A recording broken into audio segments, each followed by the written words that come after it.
કેશવ હોસ્પિટલમાં આવ્યો ત્યારથી એક જ નામ બોલતો હતો, સંસ્કૃતિ સંસ્કૃતિ. ઓપરેશન વખતે પણ જેટલી વારે બહારમાં આવ્યો એટલી વાર તમારું જ નામ લીધું.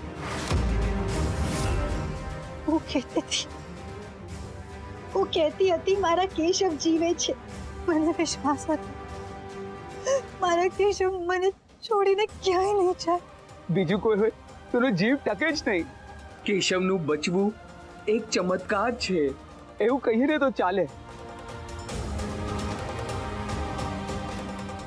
જ્યારે હું માધવને મળી ત્યારે જ મને લાગ્યું કંઈક તો કનેક્શન છે જે મને કેશવની હાજરી દેખાડે છે. પણ અભિમન્યુ આચાર્યને ખબર પડશે કે મેં તમને બધું કીધું છે તે મને અને મારા ફેમિલીને જીવતા નહીં મૂકે. તમારું નામ ક્યાંય નહીં આવે. હવે હું અભિમન્યુ આચાર્યને પોલીસના હવાલે કરીશ. તમે એને ઓળખતા નથી. એ મહામાયા છે. અડધી સેકન્ડમાં પોલીસમાંથી બહાર આવી જશે. બહુ પાવરફુલ માણસ છે બેન. હું તમને પણ કહીશ બેન, તમે સાવચેત રહેજો. કઈ નહીં થાય. નો સિરિયસલી કઈ નહીં થાય. હા પણ કેશવને તો બધું નથી ખબર ને. એ તો બધું ભૂલી ગયો છે. ભલે ભૂલી ગયા હશે, બધું ભૂલી ગયા છે, પણ અમારો પ્રેમ, અમારું બોન્ડિંગ નહીં. મારો દીકરો પ્લીઝ પ્લીઝ હવે એને છોડી દો ને. તમે ઘરે પહોંચશો એ પહેલા એ ઘરે પહોંચી જશે. Thank you.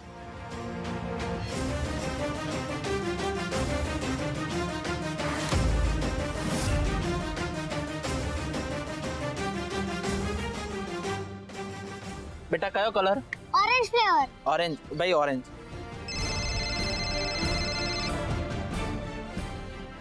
તમે આપો ત્યાં સુધી હું વાત કરું. હેલો. હા સંસ્કૃતિ, શું અપડેટ? મંગળ, બધું રૂબરૂ કહું. પ્લીઝ તું ત્યાં સુધીમાં છોકરાને એની ઘરે મૂકી દે અને તું ફટાફટ ગગન મહેલ પહોંચ. હું એકલો? તું? ના, અત્યારે નહીં. મારે અગત્યના કામ માટે જવાનું છે. ત્યાં સુધીમાં પ્લીઝ પ્લીઝ મંગળ, તું ગગન મહેલમાં બધું સાચવી લઈશ. અરે પણ સંસ્કૃતિ થયું છે શું એ તો કે. ના મંગળ, પછી કહીશ. ત્યાં સુધીમાં પ્લીઝ પ્લીઝ તું છોકરાને ઘરે મૂકી આવ. ઓકે? અરે પણ મારી કેટલા થયા? કેશવ, હું તમને લેવા આવું છું.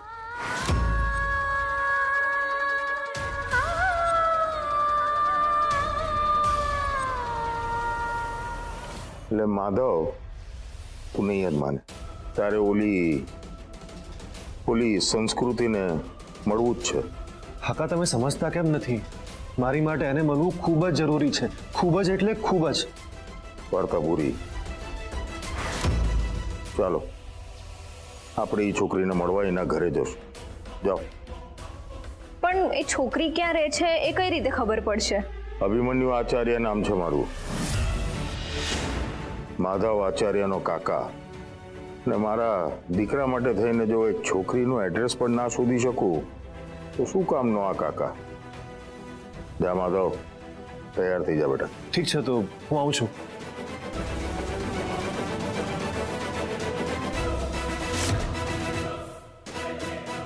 તમે આ બધું શું કામ કરો છો? આપણે તો માધવને સંસ્કૃતિથી દૂર રાખવાનો છે ને? એ નહીં હતો. જો તે તારું કામ બરાબર કર્યું હોત ને તો આજે મારે મારો આ પ્લાન બદલવો ન પડ્યો હોત.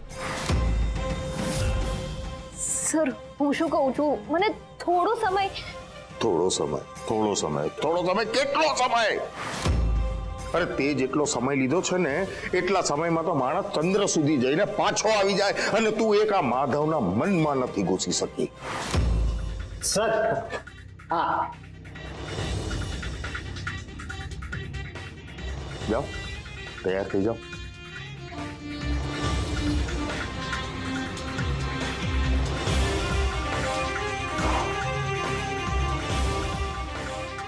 હવે મારી પાસે બીજો કોઈ રસ્તો નથી.